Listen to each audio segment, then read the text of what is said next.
charla me cuesta. Es verdad que es como, ¿Qué tengo que dices? medir qué día poder hacerlo. Pues Pero yo bueno, con esta es la Smooth, ya te mandaré. Y se pone aquí detrás. no. Los Bélgica la llevaban pacientes. Ah, pues sí, sí, yo estoy encantada de la vida. Es que es holandesa, entonces es fácil que por ¿Pero ahí quién te esté cita? más. Es que en el ¿Te hospital en cita el que ella? estaba en Bélgica era ¿Ella te cita? no pasa más tecnologías de sillas, no Ella. era especialista en Ah, qué lesión Pues guay. dile muscular. que no puede, ¿eh? Tiene que ser una pasada.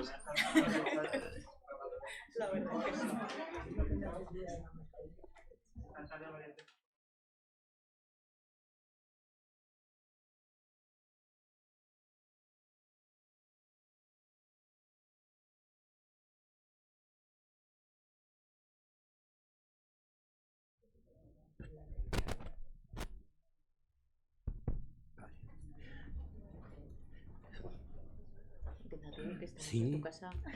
hombre, pero tú eres la presidenta. Ok. Bueno, vale, pues empiezo yo. Bueno, buenas tardes a todos y bienvenidos a este ciclo de conferencias que llevamos pues desde el 2014, realizando con nuestros amigos y digo amigos bien dicho, de DEFA, porque no es una colaboración entre instituciones o empresas, yo creo que es una colaboración entre personas que se aprecian, que se respetan, que se quieren, y eso es amistad. Eso ya sale un poco del espectro de la vinculación o de la colaboración. Entonces, bueno, todos estos años nos hemos ido enriqueciendo, yo creo que unos de otros, han sido muchos contactos, muchas reuniones, desde los inicios con Josemi, con el patronato anterior, con este patronato, con Marta, y bueno, pues que nos lo hemos pasado muy bien y nosotros como institución sanitaria, en este caso como hospital, pues yo creo que nuestra obligación no solamente es resolver problemas de salud inmediatos cuando una persona entra por aquí y bueno, pues precisa una atención médica o una atención sanitaria, sino que la obligación del hospital yo creo que va mucho más allá. O sea, prestar atención es saber lo que la gente demanda, es prevenir, es informar, es asesorar, es formar, y eso es lo que nosotros pretendemos con este tipo de ciclos, con este tipo de colaboraciones entre amigos, formar, informar con los medios que nosotros disponemos, que no son pocos, también es verdad, y hacerlo de una forma asequible para que, bueno, pues sea divulgativo, sea instructivo, para que la gente pues lo capte de una forma transversal, que es lo que realmente interesa.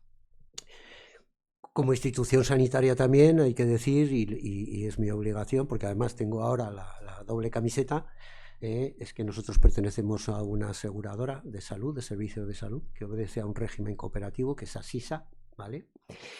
Y que como tal, como régimen cooperativo, como cooperativa, no tenemos ánimo de lucro. Quiero decir que todo lo que hacemos y todo lo que se produce se reinvierte en trabajo, en tecnología, en instalaciones, en formación, en todo aquello que podemos hacer para devolverle a la sociedad lo que la sociedad de alguna forma nos da. Entonces, el día de hoy nos vamos a centrar en una conferencia importante que luego presentaré, pero bueno, pues quisiera dar el paso a Marta Valencia, la presidenta de DEFA. Bueno, Alfredo, gracias. Qué razón tienes. Bueno, aquí siempre estamos entre amigos y además encantados otra vez de recuperar la charla aquí en la clínica Montpellier y además tan importante hablando de ginecología y mujeres con discapacidad. Ya sabéis que desde que se empezó no queríamos solo que fuese para informar y formar, sino también el que hubiese nuestro punto de vista, desde el punto de vista de las personas, que lo tenéis siempre bien en cuenta y que siempre es un placer trabajar con vosotros y preparar y pensar cositas para hacer y demás. Y la verdad que estamos muy contentas de esta de ginecología y mujeres con discapacidad. Y además hoy no ha podido, que iba a venir como público la ginecóloga Marta Padín del Gobierno de Aragón, del sector 3 del Inocencio Jiménez, porque van a inaugurar por fin una consulta ginecológica adaptada en septiembre. Entonces, lo que pasa es que tiene sus contras, que solo va a ser para el sector 3. Seguiremos reivindicando, tanto desde DEFA como desde Manixer, que haya más consultas ginecológicas adaptadas. Pero bueno, vamos por un primer paso que es muy importante. Entonces, el trabajar, no solo el que desde el punto de vista médico nos veáis, también que es necesario el que sea todo accesible, que es al final para todo el mundo, sino el que nosotras las mujeres con discapacidad acudamos a la ginecóloga a consulta, porque la salud sexual es muy importante y no podemos dejarla de lado también, con lo cual queremos ver esa doble vertiente un poquito y informar y que estamos como siempre pues eso, encantadísimos de estar aquí, y que aquí las protagonistas son Adelina y Marina, que a Marina pues agradecerle enormemente el que esté aquí con su testimonio y su experiencia. Y después, bueno, que aparte de estar aquí, me imagino que habrá gente que si no nos sigue ahora nos podrá ver después en streaming en los dos canales de YouTube, tanto en el de la clínica como en el nuestro de Fundación DEFA. O sea que nada, agradeceros y espero que sea muy interesante. Gracias, Alfredo. Bueno, pues entonces hoy vamos a hablar, como se ha dicho, de ginecología y mujeres con discapacidad. Tenemos dos personas con nosotros. La voz de DEFA, en este caso, es Marina Joven. Perdonadme que con esto no contaba, ¿vale?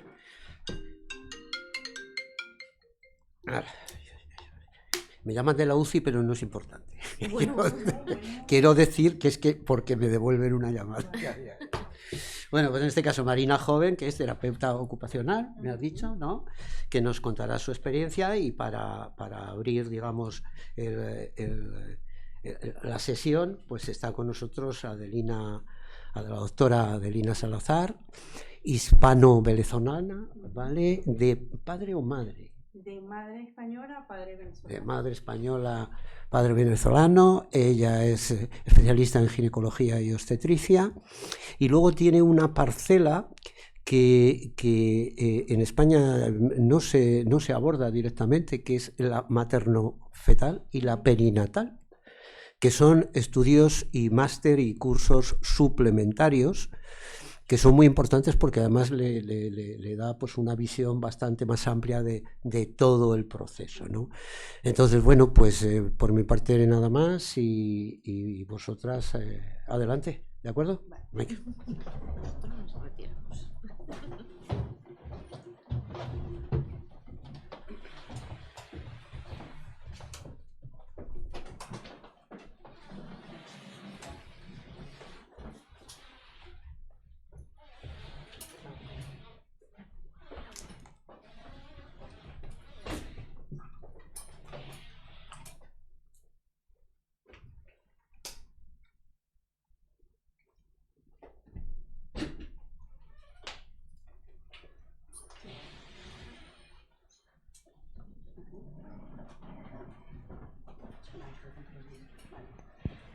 ¿Aló? ¿Me escuchan? Vale. Bueno, buenas tardes. Primeramente, dar las gracias al doctor Pérez Lambán por la invitación a darles una pequeña charla, un pequeño abreboca, y por supuesto a la presidenta, a Marina, por acudir a esta charla, a reanudar las charlas nuevamente. Cuando el doctor me llamó para hacer la charla, pues obviamente me animé bastante, porque realmente hay muy poca información. Realmente buscar información sobre cuál es la mejor forma de abordar este tipo de charla y el tipo de paciente a la cual debo estar establecida la charla, pues costó bastante. Me alegra mucho lo que dijiste, que a nivel de Aragón van a abrir una consulta adecuada, a pesar de que sea nivel 3, pero realmente vi que en España existen dos zonas que pude encontrar como de información acerca de realmente una consulta ginecológica adecuada para pacientes con discapacidad.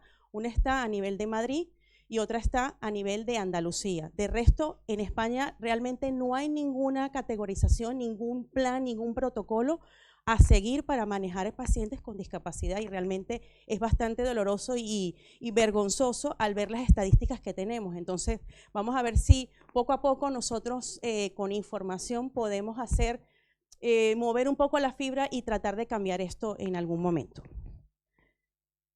Bueno, entonces ginecología y mujeres con discapacidad es el título. Lo importante en esto, para empezar, es que tenemos que existe en la última censo 4.3 millones de discapacitados en España, o sea, un volumen bastante importante, por lo cual es un poco lógico con lo que dije en la introducción, que existan nada más pocas comunidades que tengan una capacidad de realmente captar esas pacientes y verlas tal cual como deberíamos examinarlas. La discapacidad en Aragón ronda alrededor de 57.000 mujeres, que equipara a un 58.6%, y el porcentaje es mayor a nivel de lo que es mujeres con respecto a los hombres, ¿vale? La discapacidad que se ha visto con mayor proporción se encuentra en la movilidad, o sea, en pacientes que utilizan sillas de ruedas, ¿vale? En gráfico, pues observamos que desde el año 99 hasta el 2022, la progresión es más o menos, ha ido aumentando el número de discapacitados y siempre la proporción es mayor a nivel de lo que es mujeres, ¿vale? Para empezar el tema, lo voy a enfocar en base de que por qué es importante la consulta ginecológica en general, ¿vale? La importancia de las revisiones, periódicas en la mujer es porque realmente existen diferentes etapas que lo vamos a ir desglosando, que es importante saber cuál es cada una de las etapas, qué es lo que necesita la mujer y cuáles son los riesgos que pueden tener por cada edad y cuáles son las consultas más frecuentes por tipo de edad. El objetivo fundamental es pues hacer una detección precoz, no es hacer solamente una consulta curativa, sino una consulta también preventiva. La consulta ginecológica no debe ser netamente curativa. Como revisión ginecológica, que lo vamos a ver más ampliado, se basa básicamente en una entrevista clínica, una exploración física y pruebas complementarias que voy a ir desglosando. Hay interrogantes que hay que contestar. ¿Cuándo debemos ir al ginecólogo? ¿Ves? Normalmente en la literatura observamos que se habla al comenzar la vida sexual, pero realmente allí apartamos a las pacientes de edad adolescente que también tienen algún tipo de consulta ginecológica importante, como alteraciones en los ciclos, que hay que enseñarles o explicarles que una vez que inician su desarrollo sexual con la menarquia, pues pueden pasar 2 años hasta que se establezca un ciclo normal, y eso es importante que las pacientes puedan consultar, no solamente al comenzar la vida sexual.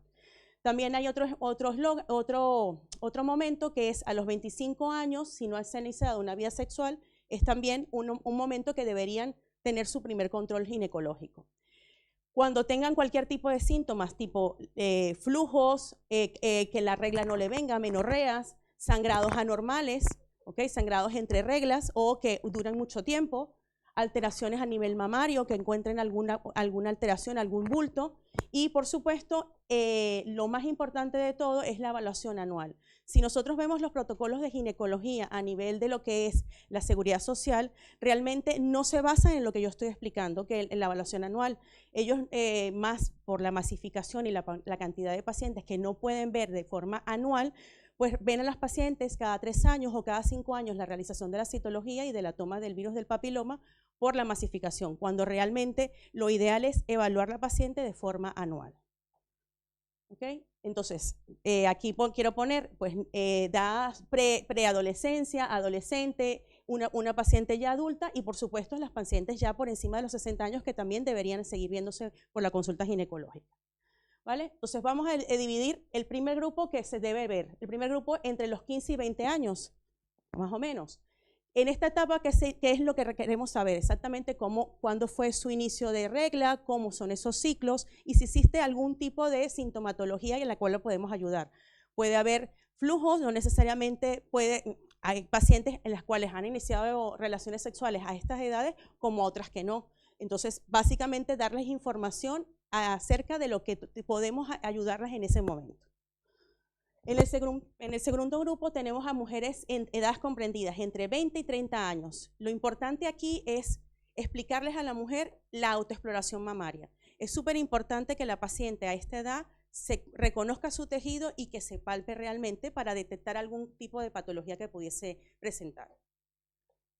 En la tercer grupo, pues, está comprendido entre los 30 y 40 años y es importantísimo que en este momento ahí puede ocurrir un fenómeno en el cual pacientes pueden tener una falla ovárica precoz. Entonces, por eso que pongo aquí, a partir de los 35 años, algún grupo de pacientes pueden tener síntomas climatéricos, que es súper importante que consulten para realmente descartar si tienen algún tipo de trastorno de este fallo ovárico precoz o realmente es algo puntual.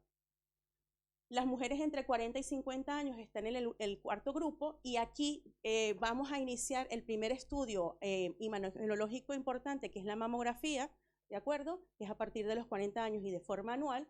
Y a partir de los 50 años, que ya más o menos es la edad donde se comienza la menopausia, pues asociamos el estudio de la densitometría, ¿vale? Se puede hacer también a partir de los 50 años un screening de cáncer colorectal a través de una sangre oculta en heces que se pudiese solicitar fácilmente en una consulta ginecológica de control.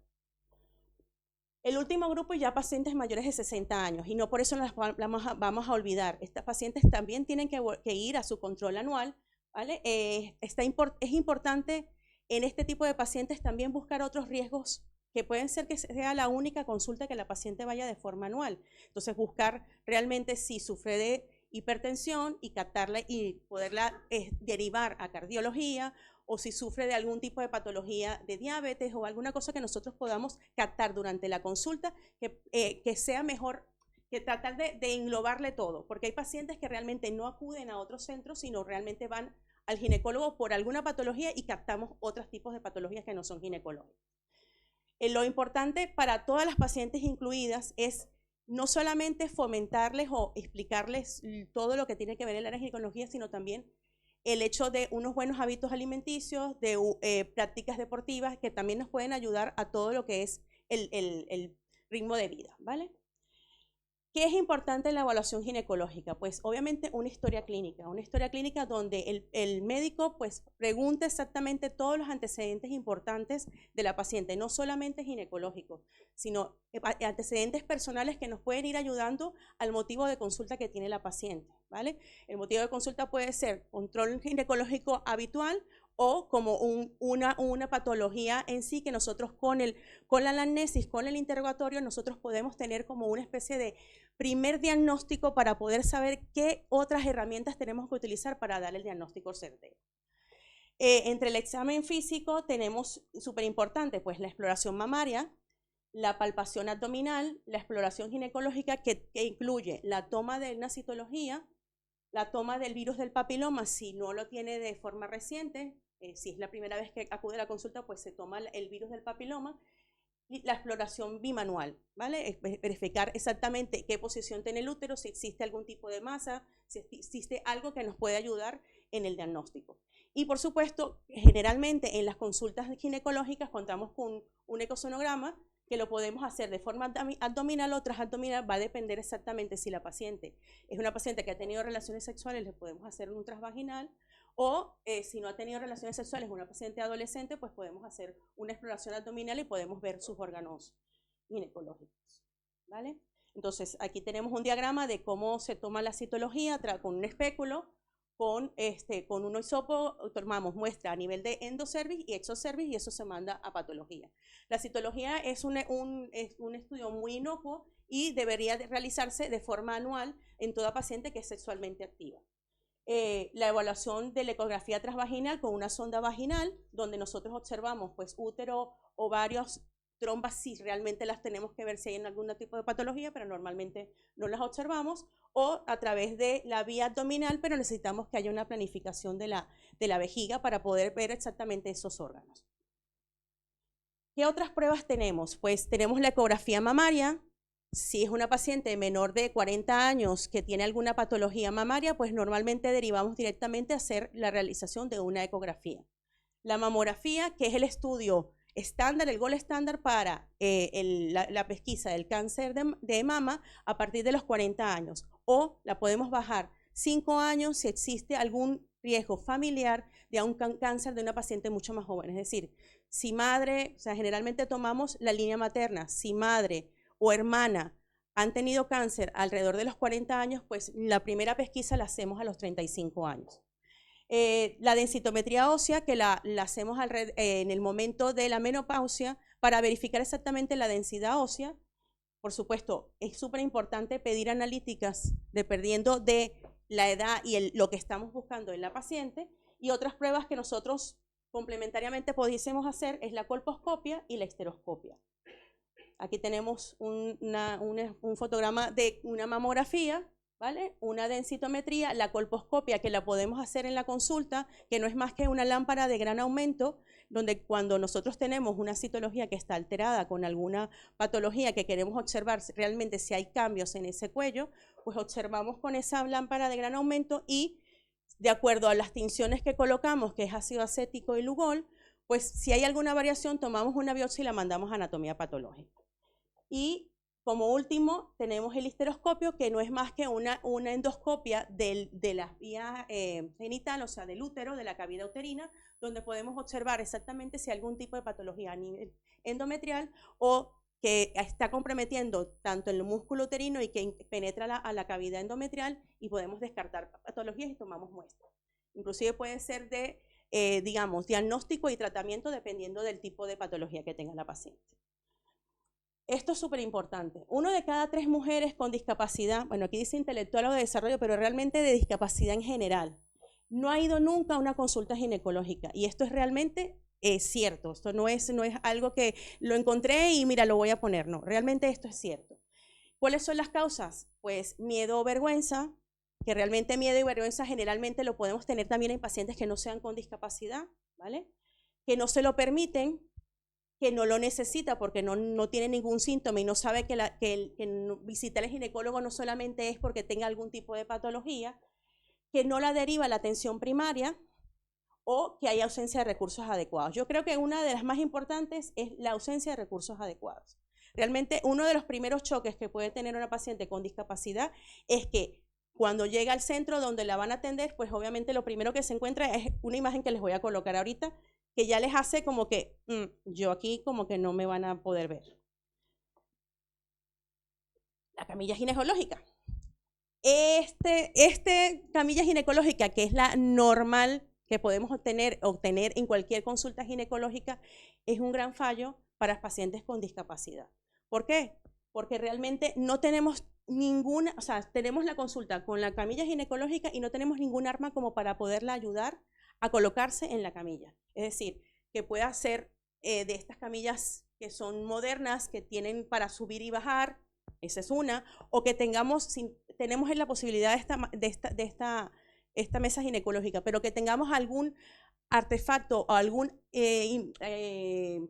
mueble o algo que nos pudiese ayudar para la movilización. Es decir, por ejemplo, tenemos la mesa ginecológica que se puede movilizar y tenemos como un arnés o algún sistema que nos permita movilizar a la paciente para colocarla en la posición ginecológica adecuada y poderla examinar. ¿Qué otra cosa podemos encontrar? Pues realmente necesitamos, aparte de tener todo este material, pues personal humano que sepa manejar o atender a las pacientes. No solamente el médico ginecólogo, también puedes contar con celadores que nos pueden ayudar en la movilización de la paciente. Una enfermera que nos ayude también en ese momento, ¿ok? La empatía que puede hacer la paciente con su médico. Realmente entender lo que está pasando y cómo ayudarla, porque a veces con no tener empatía hace que la paciente puedes tener toda la maquinaria excelente, pero no haces feeling con el paciente y realmente no te entiende y realmente el paciente no va a querer volver a ti.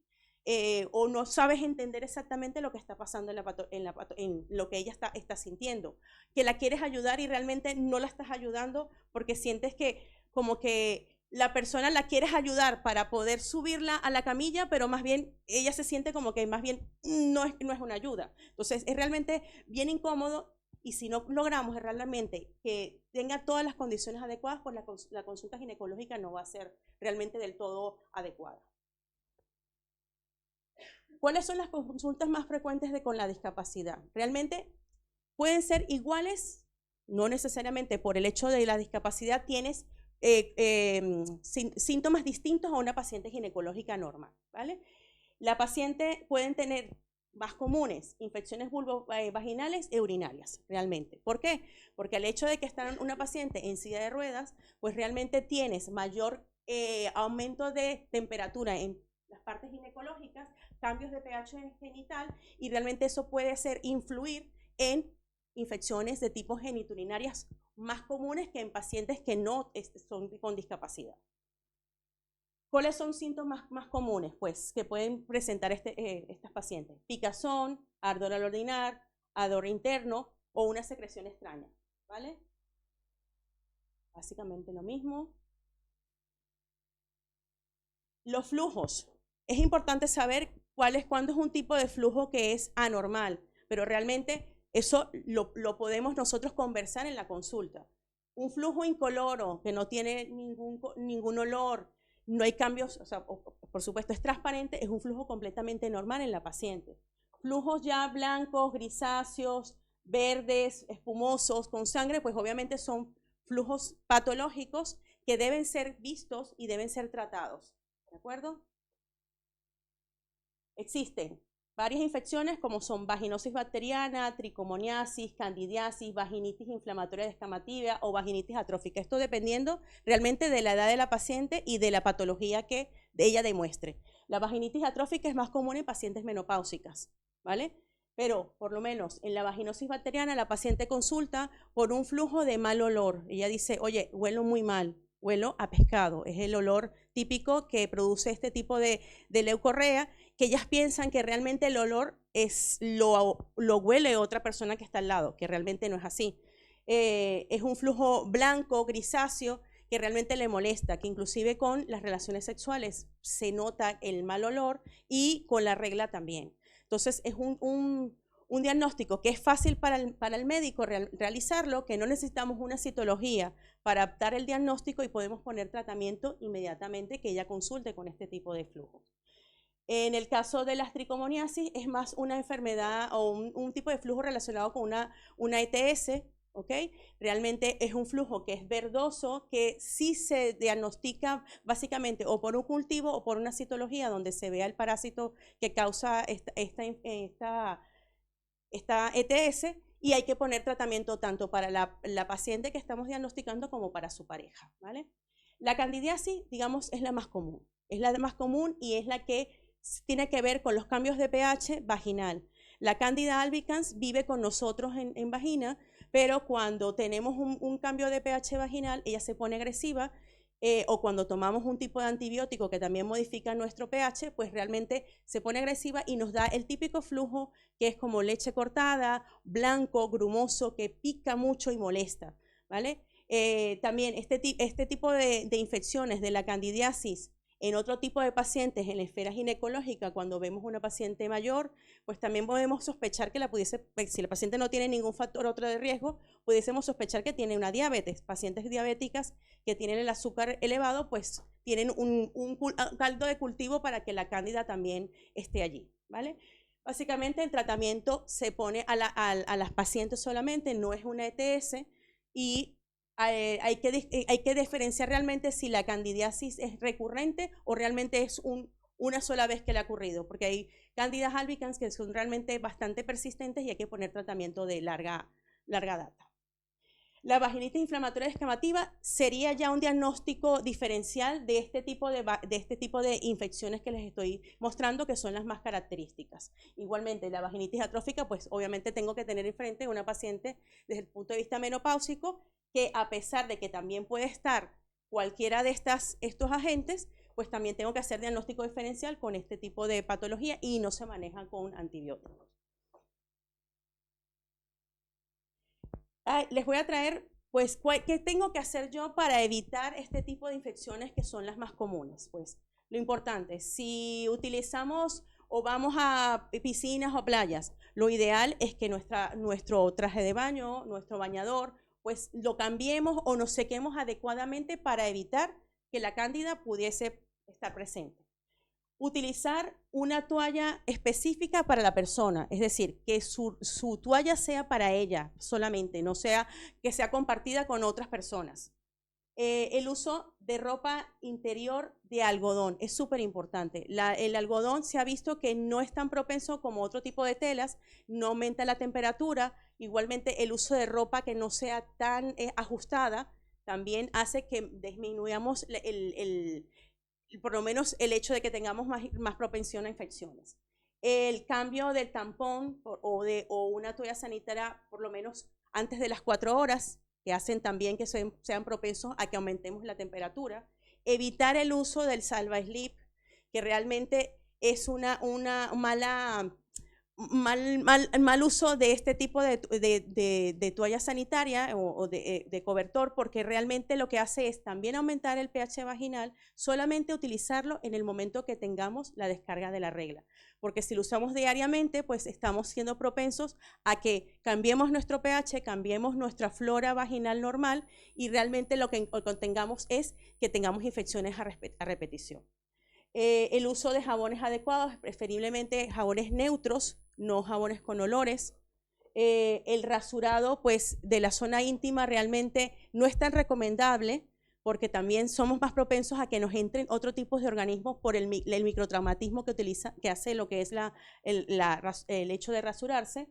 El tipo de alimentación que vamos a usar, si comemos alimentos ricos en azúcares, pues obviamente somos más propensos a tener algún tipo de infecciones, ¿vale? El uso de antibióticos es súper importante que nos recordemos cuando indicamos antibióticos a las pacientes, pues realmente tratar de prevenir con el uso de probióticos que pudiesen tener algún tipo de infección genital posterior a terminar la ingesta de antibióticos. El secado correcto, pues siempre es importante y siempre nos recalcan que tenemos que secarnos de adelante hacia atrás y no de atrás hacia adelante porque barremos todo lo que es la flora patógena que se encuentra a nivel anal hacia la área vaginal y es súper importante esa zona. Y bueno, exactamente, o sea, la higiene lo que son duchas vaginales y este tipo de procedimientos que a veces se utilizan, pues realmente están proscritos, porque igualmente cambia nuestro pH y la idea no es cambiar el pH, realmente es dejar el pH tal cual como lo tenemos. Y por su atención, muchísimas gracias. Si existe algún tipo de pregunta, pues... Lo último que quisiera decir es que el modelo ideal que quisiéramos tener en todas las consultas ginecológicas, no solamente de alto nivel, como el nivel 3, sino en las consultas ginecológicas que pudiesen ir todo tipo de pacientes, es que tengamos todos los equipos necesarios para poder atender a los pacientes de la mejor forma. Gracias.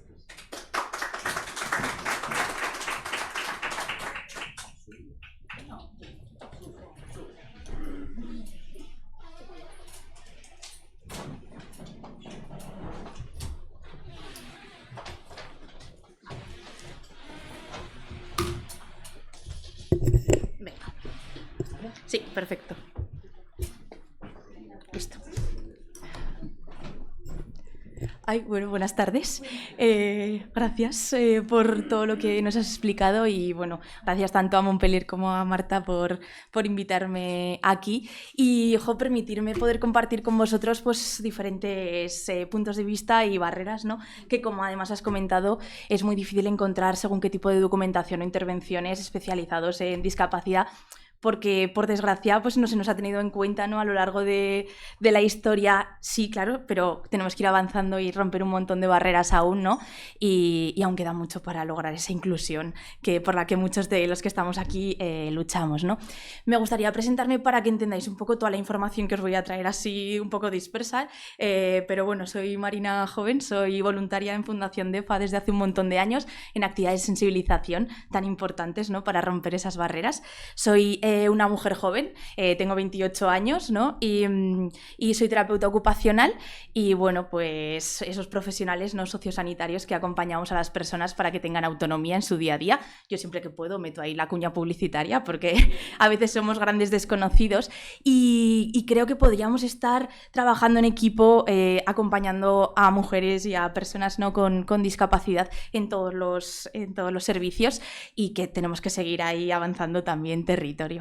Pero bueno, que poco a poco iremos consiguiéndolo. Y también me presento porque desde 2011 mi vida cambió y yo no tenía aparentemente ningún problema de salud y de repente la condición de discapacidad apareció, trayéndome X limitaciones, pero lo que me di cuenta es que la discapacidad era una situación, porque era todo el entorno que me ponía barreras, que hacían visible mi discapacidad, porque si no, pues bueno, unos andáis, otros rodamos, unos vemos, otros no vemos, y ¿no? La diversidad ahí no se tiene en cuenta el diseño desde la base de todas esas personas. Pero bueno, pues poco a poco se irán logrando esos cambios. Y en el máster he podido hacer una investigación en torno a talleres de autonomía sexual para mujeres con discapacidad y bueno, pues hemos podido escuchar a muchas mujeres y además, pues desde mi profesión he podido acompañar a mujeres a tener autonomía sexual, porque una de las principales barreras también que mostraban era que acudían a servicios a los recursos de salud sexual y reproductiva y no eran accesibles o no se les tenía en cuenta. Y entonces os vengo a traer como principales barreras que hemos ido recogiendo, que muchas veces están allí y como no nos hemos podido prestar atención adecuada, no somos conscientes de que está en nuestra mano poder romperlas de una forma mucho más fácil. Así que si puede servir, pues yo encantada. Mirad, el primer bloque así como de principales barreras que nos podemos encontrar, yo las asociaría más a la parte más biomédica de nuestra propia condición en cuanto a las barreras corporales que no podemos tener, más físicas, pues para no poder hacer determinadas acciones, más orgánicas, que nuestro cuerpo no por dentro tampoco nos acompañe, a nivel intelectual, a nivel de salud mental, a nivel pues eso, ¿no? Sensorial, sensitivo, pues hay un montón de barreras que nuestros cuerpos vamos a tener que aprender a convivir con ellas. Y a mí lo que me pasaba es que cuando yo acudía a las consultas, claro, a mí con 16 años mi vida cambió y mi sexualidad y mi salud sexual también tenía que ser acompañada, ¿no? Y en ese proceso me faltó acompañamiento adecuado porque no sabían, y a mí alguien nos podían informar, ¿no? De que a veces con patologías del sistema nervioso también se ve afectada el orgasmo o nuestra sexualidad, ¿no? O que al final cuando la vida nos cambia vamos a tener que adaptarnos y aprender a potenciar nuestra autonomía también en ese área. Pero la sexualidad no siempre es como ese gran olvidado. Pero bueno, entonces yo creo que escuchando a la persona y realmente teniendo en cuenta esa diversidad de la persona que está al otro lado, podemos empezar a dar herramientas con una perspectiva, ¿no? De inclusión y de perspectiva de género, y así, pues oye, poco a poco avanzar a nivel social. Pero esas son las que al final pues están con nosotras. Pero ahora os traigo las barreras que podemos romper entre todos y todas aún más fácil, que son esas arquitectónicas, esas más estructurales, ¿no? Lo que hablábamos de consultas de ginecología con mesas de exploración muy altas, que simplemente bajándolas, haciéndolas graduables, ¿no? Poniendo grúas, y formando a los profesionales para que nos puedan acompañar y que no lleguemos a la consulta y muchas veces la mirada, ¿no? Por la falta de recursos, de tiempo, que es verdad que es todo mucho más complejo y que todo hay que ir atacando desde la raíz, ¿no? Pero que no te pueden atender porque no saben cómo ayudarte a subir, o te suben y a veces te sientes como si fueras un jamón, que suben y bajan, y ya también la carga social que tienen para nosotras mismas, ¿no? De decir, jolín, soy una carga, y realmente no, soy una mujer con el mismo derecho que el resto, ¿no? De acceder a un recurso de salud sexual y reproductiva, que quiere ir, prevenir, tratar en caso de que haya y volver a su casa, ¿no? Y seguir teniendo su vida, pero que en el momento en el cual esas barreras están, ahí sí que se hace visible, ¿no? Esa situación de discapacidad. Si tienes según qué tipo de eso, ¿no? Que no hay grúas, no tenemos por qué notificar, y aunque notifiques no hay recursos reales que te puedan dar, ¿no? O que no te hagan las preguntas de si tienes relaciones sexuales porque dan por hecho que no tienes. Y claro, es como muchas cositas que sí que eso podemos cambiar nosotros. En las consultas, con que tuviéramos en cuenta que tiene que haber un espacio de 1,5 metros para poder movernos, que nos facilitaría a todos, que muchas veces parece que cuando pedimos cosas para usuarios de sillas, ¿no? O de movilidad reducida, es como solo para nosotros, ¿no? Y no, todo lo que ganamos nosotros lo ganamos todos en facilidad y en entorno, ¿no? Tener en cuenta camillas que van a venir cuerpos no normativos, que no se van a tener, que no vamos a estar acostumbrados, ¿no? Pero que necesitan, igual que todos, esa salud sexual. O las puertas que no cabemos y tenemos que desmontar media consulta para poder pasar. Pero bueno, como os digo, estas son las fáciles, porque esas con recursos, tiempo y eso, las romperemos y acabaremos pudiendo entrar y acceder a todos los sitios si pensamos y empezamos a diseñar, ¿no? Con el diseño universal, pensando en todas las personas desde la base y no teniendo que hacer esfuerzos después. Otro tipo de barreras que a mí, por lo menos personalmente, son las que más duelen, son esas barreras sociales, que son esos, ¿no? esas miradas ajenas, esos prejuicios y al final pues ese capacitismo con el que al final todos hemos tenido también que crecer y tenemos que erradicar. Pero bueno, aquí por ejemplo los principales mitos que se asocian a mujeres con discapacidad, ¿no? Es que somos seres asexuadas. O si disfrutamos de nuestra sexualidad somos personas pervertidas, y esto está muy asociado a personas con discapacidad intelectual, que seguro que alguna vez habéis escuchado, son unos salidos, ¿no? Y a lo mejor simplemente nadie les ha dado la educación sexual necesaria para decirles dónde se puede o no se puede hacer, pero socialmente no tenemos ideas y muchas veces tampoco trabajamos en deconstruirnos si no nos toca cerca. Entonces bueno, pues con actividades como esta ya vamos avanzando. Otro mito que se tiene es que no somos seres ni deseantes ni deseables. Entonces, cuando alguien está con nosotros, esa persona es una gran persona. ¡Oh, qué buena persona! Y nosotras tenemos que estar agradecidas de que al final esa persona nos quiera a pesar de todo. Y esto lo oyes, ¿eh? Y oyes de gente que a veces te conoce y no lo hará con maldad, pero te la suelta, ¿no? O que asumen que si tienes una pareja, esa pareja tiene que tener discapacidad. Directamente, ¿no? Y es como, claro, porque los rubios os juntáis con los rubios, los morenos con los morenos y los ruedas con los ruedas. Pues no. Nos parece absurdo, ¿no? Dicho así, pero lo llevamos a la práctica y lo decimos. Entonces, bueno, seguiremos rompiendo por ahí, ¿no? Más barreras. Y luego también hay otra muy asociada a la maternidad en cuanto a la discapacidad, ¿no? El que no vamos a ser capaces de ser madres. Y mucha gente te lo dice, no, es que vosotras no podríais ni deberíais ser madres.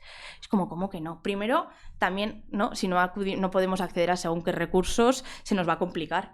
Si cuántos carritos adaptados en mercado normalizado encontramos, ¿no? Cuántas cunas que tengan en cuenta la movilidad reducida. No está, está, pero hay que pagarlo diferente, ¿no? No se nos diseña para que entremos en esa diversidad familiar también, ¿no? O si quieres iniciar procesos, no sé, de adopción, acogidas, fertilización, pues también al final pues tenemos más barreras que el resto, ¿no? Pero bueno, yo también otra barrera que me he encontrado muchas veces, y esta la tenemos todos, es la falta de empatía y de escucha activa. Y con eso se solucionarían tantas cosas. Si eso, en lugar de pensar qué puede hacer o no la otra persona, en lugar de ver las limitaciones que nuestro cerebro a nivel social cree que puede hacer o no, le preguntáramos y escucháramos y analizáramos cada caso, porque cada caso es un mundo y todas las personas que estamos aquí somos diferentes y tendremos en una cosa seremos muy buenas y en una cosa seremos muy malas. Entonces vamos a potenciar nuestras capacidades y a conocer nuestras limitaciones y así pues todos seremos iguales, ¿no? Entonces bueno, yo creo que es un cambio de mirada para tener en cuenta esa parte y luego ser conscientes de que como todas las mujeres no van a tener barreras personales como vergüenza, como que desde las propias familias a veces no se potencie, porque muchas veces lo que vemos es que las propias familias no creen que sus hijas con discapacidad tengan sexualidad o tengan que ir al ginecólogo, ¿no? Entonces ni siquiera se les pregunta ¿quieres o necesitas ir? Porque en sus cabezas ni siquiera lo ven como una opción que se tenga que realizar, ¿no? Y nosotras mismas, si no podemos acceder a recursos de salud sexual y reproductiva, si no podemos salir a ligar en las mismas condiciones que el resto, porque no todos los bares nos podemos juntar con nuestros iguales, ¿no? Al final vamos apartándonos y nos dificulta el poder relacionarnos y esas barreras personales también viven con nosotras y nosotras mismas pues a veces no pedimos y no solicitamos ir al ginecólogo y no se nos hace porque tampoco trabajamos la prevención tanto como se debería, ¿no? Y ya vamos a atacar ya los problemas cuando a veces, jolín, si prevenimos pues evitaremos un montón de situaciones. Entonces esas barreras personales todas las personas las tenemos, con lo cual las mujeres con discapacidad, que también somos personas, pues también los vamos a tener. Y por último decir que eso, yo pido que cambiemos la mirada todos y todas y que lo podemos hacer fácil teniendo en cuenta que son personas. Vamos a empezar a ver a las personas con discapacidad y a las mujeres, ¿no?, como sujetos y no como objetos de los que cogemos, subimos, usamos, movemos y decidimos por ellos, sino vamos a darnos voz a seguir pues con fundaciones y luchas conjuntas, movimiento asociativo para generar cambios y eso, y vamos a romper un montón de barreras que espero que simplemente con esto pues hayamos ampliado un poquito la mirada y que muchísimas gracias. Eso.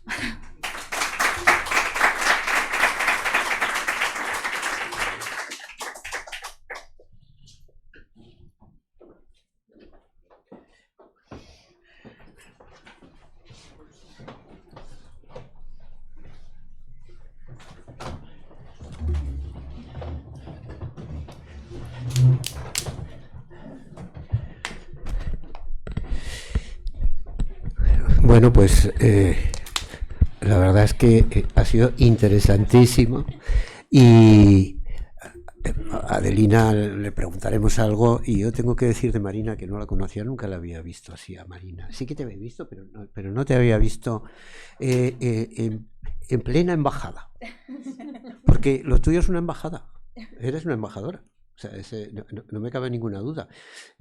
Marta, tienes ahí oro molido. Oro molido porque en esta vida no hace falta saber, sino saberlo decir. Y la forma en que lo dices y cómo lo trasladas entusiasma, con lo cual eso, muchas más sesiones como esta me gustaría tener. Igual buscamos temas, sin problemas, o sea, profundizamos un poquito más y metemos un poco de temas. Bueno, ¿alguna pregunta al respecto de lo que hayáis oído o os pueda interesar o tengáis curiosidad?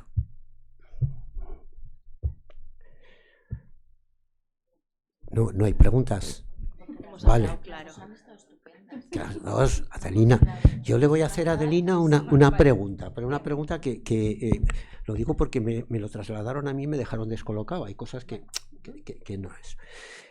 ¿La candidiasis vaginal puede traspasar fronteras? Me refiero. ¿La cándida puede ir a otros órganos? La cándida vaginal no puede ir a otros órganos. Las otras cándidas colonizan exactamente, o sea, si tenemos una cándida oral, ¿ok? No vamos a pensar que es porque tuvieron sexo oral y pudiesen haber ido directamente allí, ¿ok? Es muy poco común. O sea, la cándida albicans a nivel genital es la cándida albicans a nivel genital. Sí podemos descartar otro tipo de cándidas que no necesariamente es la albicans, que es la más común, sobre todo en ese tipo de pacientes que nos consultan múltiples veces con candidiasis a repetición, donde ya uno tiene que tomar la decisión de tomar el cultivo y verificar exactamente qué otro tipo de cándida sea, ¿ok? Pero las candidiasis sistémicas no, o sea, no parten desde una candidiasis vaginal, realmente. Yo a Marta sí que le haría una pregunta. Acabas de decir lo del sector 3. Esta lucha, digamos, por la adaptación dentro de la especialidad, desde mi punto de vista, no es tan costosa, quiero decir.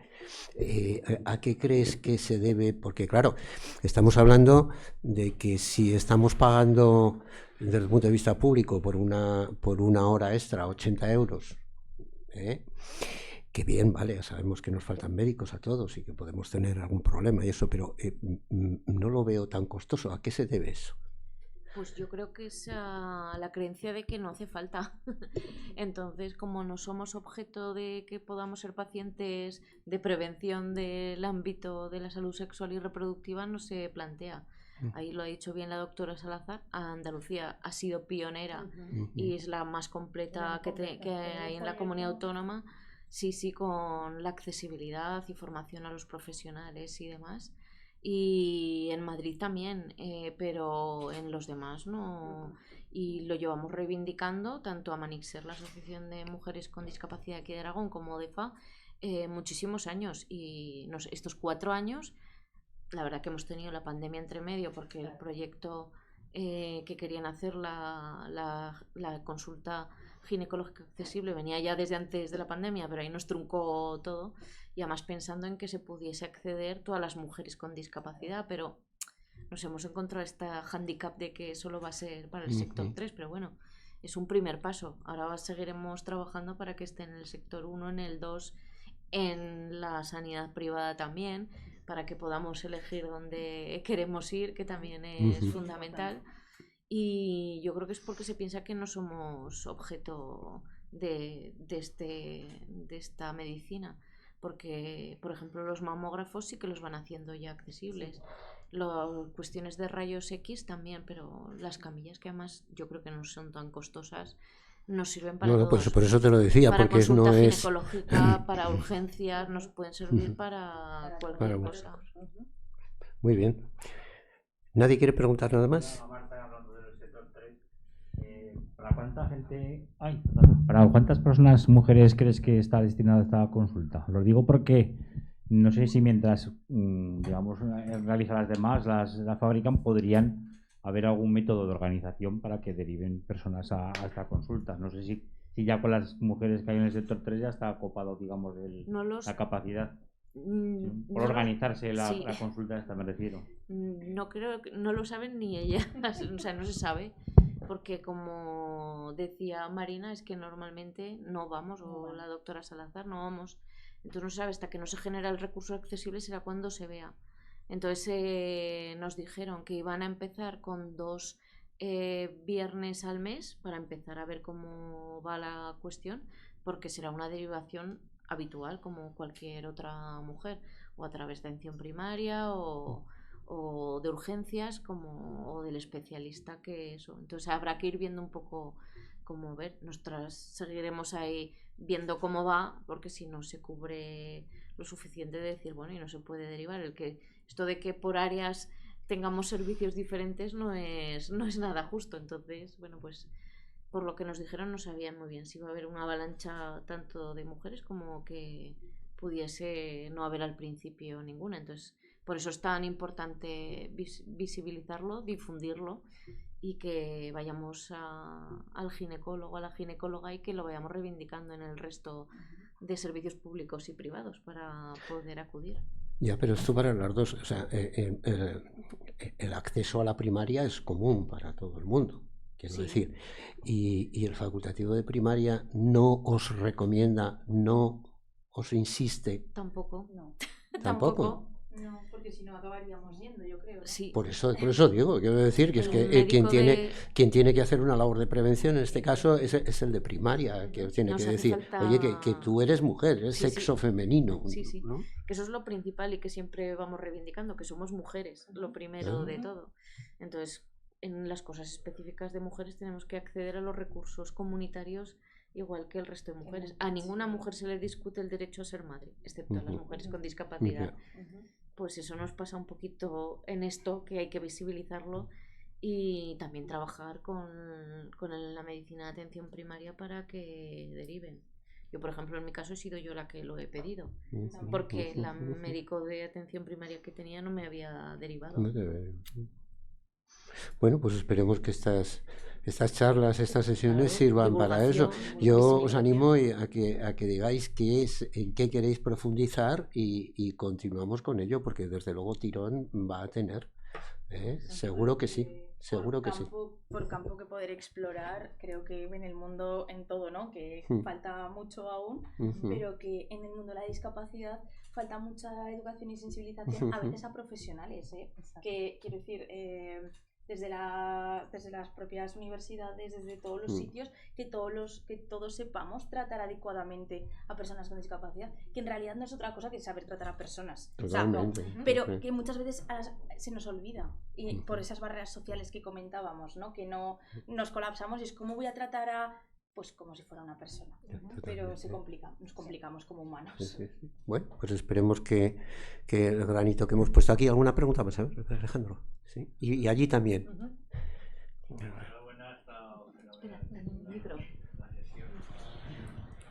Yo, como especialista en salud pública, en medicina preventiva, el tema de la educación para la salud pues está dentro del ámbito. Entonces, de la misma manera que esta mañana he recibido del Gobierno de Aragón una cartita que dice de prevención del cáncer de colon, no sé cuántas, recuerde que se lo tiene que hacer.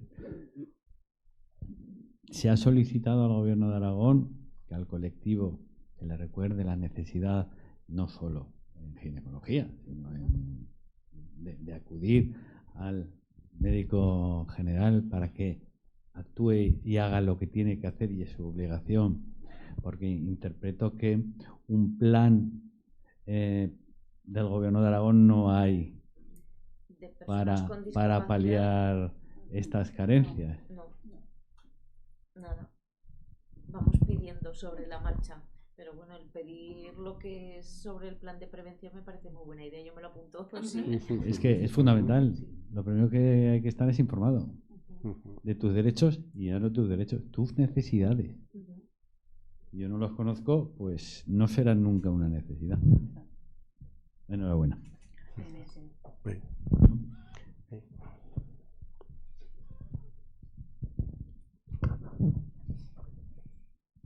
Hola, buenas tardes. Bueno, agradecer sobre todo que hayáis organizado un tema que creo que tan interesante, sobre todo relacionado con el tema femenino.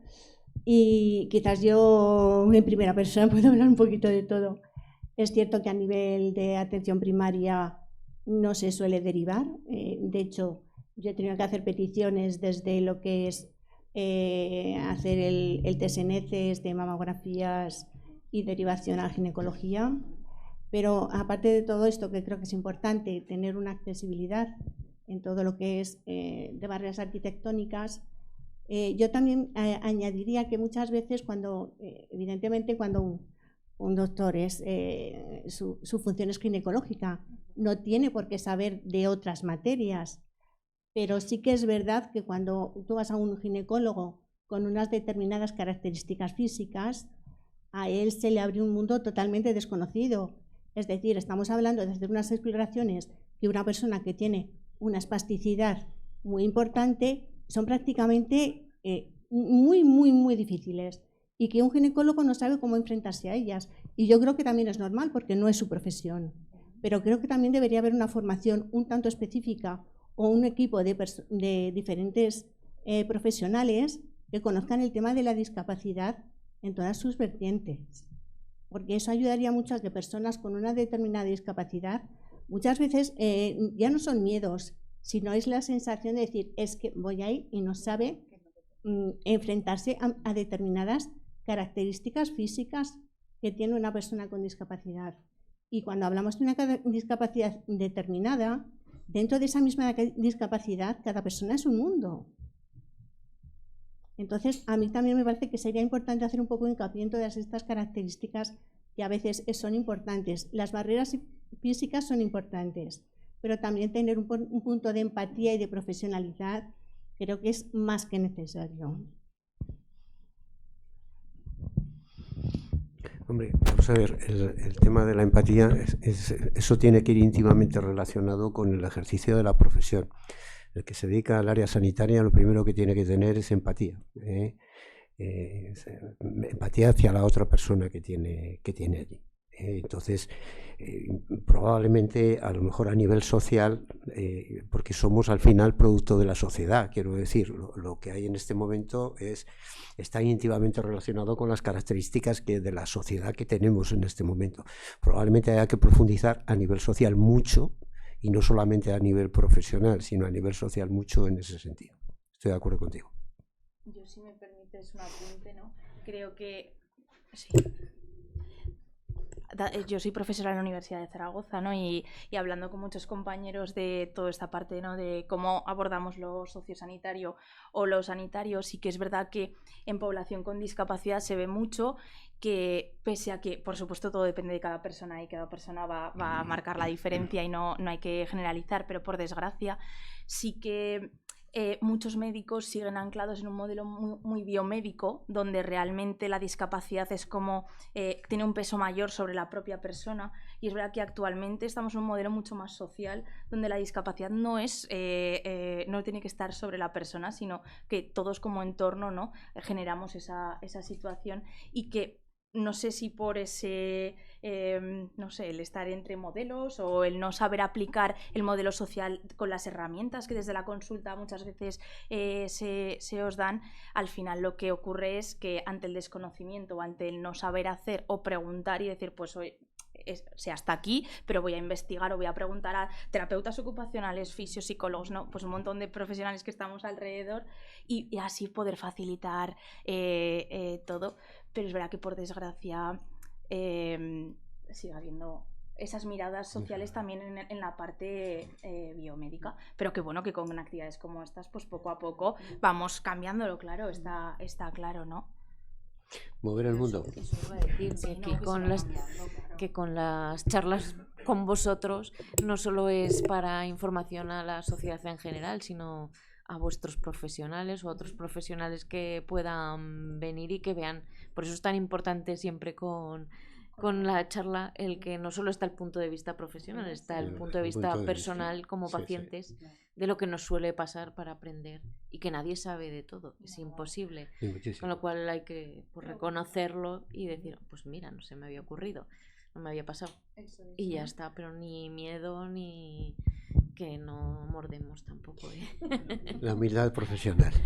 Bueno, pues yo creo que ha sido muy interesante, que seguiremos. ¿Alguna pregunta más? Porque cada vez que voy a cerrar... No, solamente decirlo de la concienciación de los profesionales a nivel general también, porque no hace mucho yo tengo un amigo que se llama Eduardo, pero nació inmaculada.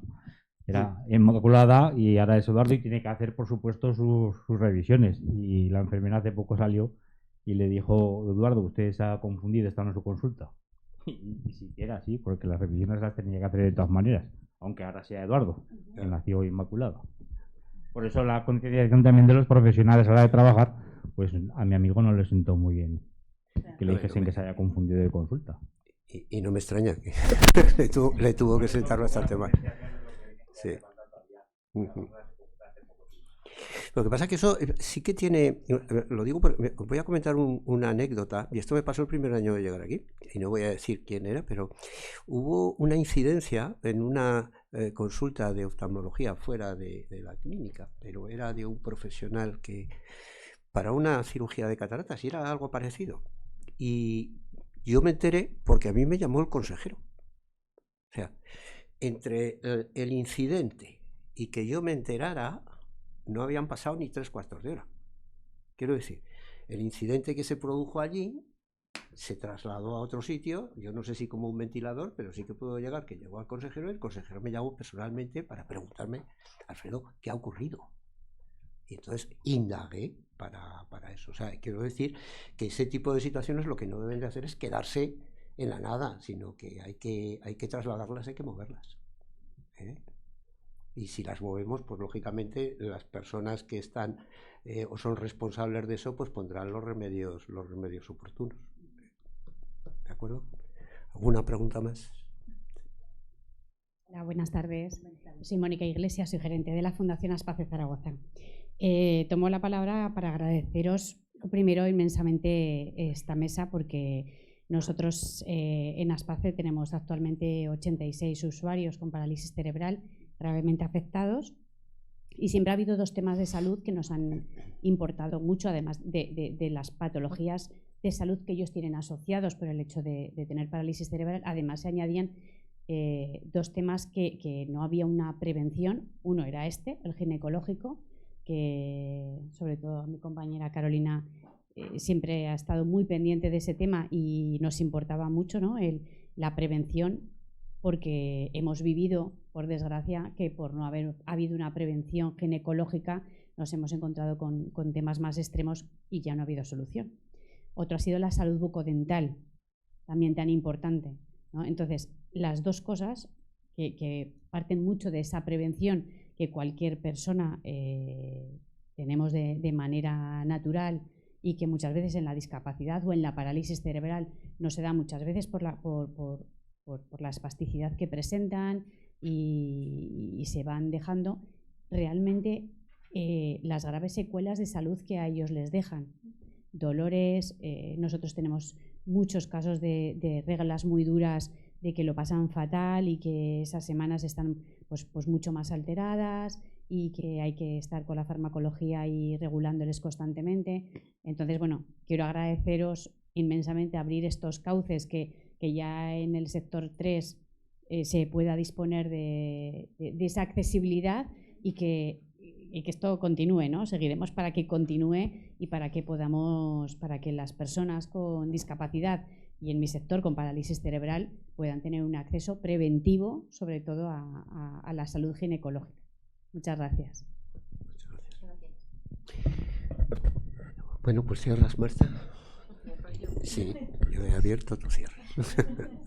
No, pues daros las gracias, no solo aquí a las maravillosas ponentes, porque doctora Salazar, se nota que la perspectiva tuya es social, no es médica, y eso se agradece muy mucho, ya se nota también el doctor Pérez Lambán a quien elige.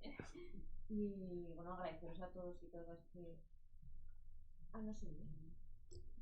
¿Ahora? Ahora sí, perdón. Pues empiezo. Perdón, os repito. Que nada, agradeceros no solo a las ponentes, que ya lo ha dicho la doctora Salazar, la perspectiva social la tenía muy buena, no es la perspectiva médica, y a Marina pues contándonos todas las perspectivas que tenemos que tener que tenemos en el día a día, y a todos los y todas las que habéis estado aquí, los que han estado online, la participación y como siempre visibilizar, porque lo que no se ve no existe, y el hacer estas charlas para difundir nuestras necesidades, la formación e información a profesionales, a sociedad en general, a las familias, a las propias mujeres, pues es fundamental, y que la prevención hoy en día, siendo que hay medios, es vital para tener una salud, que es lo que más importa. Pues nada, que muchas gracias a todas y todos. Y que nos veremos en la próxima, ya para después del verano. Y hay un tema que han apostillado por ahí que me ha gustado, el de la salud bucodental. Sí, sí, esa es muy importante también. Interés, ¿eh? También. ¿De acuerdo? O sea que nos lo apuntamos para... Nos lo apuntamos. Pues muchas gracias a todos y nos podemos tomar algo aquí tranquilamente para la salud bucodental.